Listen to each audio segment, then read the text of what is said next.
In Winter Soldier, there's this great scene, every scene in this movie is great, where Steve is flirting with his neighbor, who we at the time believed to be a civilian nurse. She's cute and witty, and through Steve's interactions with her, we get a nice look at a side of his personality we usually don't get to see.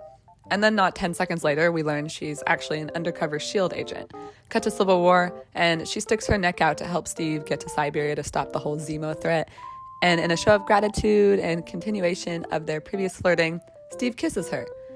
Then the pair never interact again, as far as I can remember. And he goes back in time to marry her aunt. So what the hell, man? She was cool. She was cute. Why didn't we pursue this relationship? Did we not actually like her like that? Did he really just kiss her as a way of saying, thanks for the help, smell you later? And from a more meta perspective, why even include this if you had no plans to follow up on it later? Maybe they did plan to follow up on it, but I find that hard to believe due to the fact that Cap's next appearance was Infinity War, and I don't think they planned to include Sharon in that story. At first, I thought maybe this romance was to show that Steve was finding things to like about the present, that he was finally putting roots down into this new time, but no. He jumped at the first chance he had to zap himself back in time. So what exactly was the purpose of this kiss?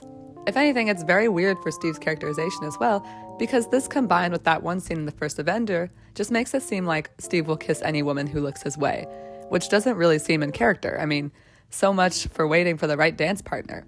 Maybe he's overcompensating because of the years and years he felt inadequate as a little skinny boy. Maybe he's trying to prove something to himself.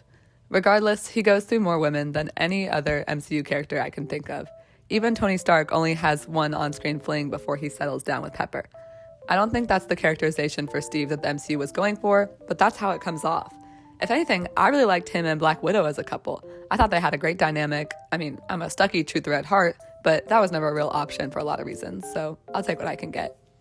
And then there's this whole problem where now, canonically, Steve goes back in time and marries Peggy Carter. So if Steve is married to Peggy, and Peggy is Sharon's aunt, wouldn't that make Steve her uncle? Grandfather paradox, more like uncle paradox. The time travel mechanics in this universe are stupid as all hell, so I guess you could say this is a timeline where Steve hadn't gone back in time. Maybe the timeline where he did go back in time, it made it so Sharon was never related to Peggy in the first place because it was Peggy's husband, whose sibling was Sharon's parent. It's all very confusing. The time travel in Endgame was a huge issue for me, and Steve's ending was even more of an issue. And this is upsetting to me because, as you'll see, I really like romance in movies. I'm the type to look for romance even when it's not there, or to hope characters end up with each other by the time the credits roll. A shipper, as the kids say. So it's really saying something that I was just not feeling it for Sharon and Steve. And to this day, I've yet to see anyone who disagrees with me. There are 1,300 fics on AO3 that say otherwise, but when it comes to Marvel ships, 1,300 is practically nothing. Lately, there's been hardly any romance in movies at all, especially MCU movies. And I think that part of the reason for the lack of romance in movies is because the MCU just kept fumbling their romances over and over, and there was so much criticism and backlash about these romances that movie studios took the wrong message and just cut out romance entirely. This was most notable with that Hulk x Black Widow fiasco in Age of Ultron. What a mess. But the takeaway here should not have been that we don't like romance at all, but that we do like romance when it's fleshed out, given time to develop, and shows two well-written characters with an interesting dynamic and good chemistry. And it's definitely hard, but it does a lot to elevate a film. A good example of a romance I'm interested in these days is Helly and Mark from Severance, and the romances from the 800 BLs I'm currently watching, but this shows that it can be done.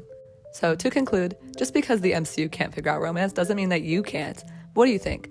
Did you like the Sharon x Steve relationship? Did you wish they had followed up on it? Who do you think Steve should have ended up with? Let me know in the comments. Don't forget to like and subscribe, and I'll see you next time. Bye.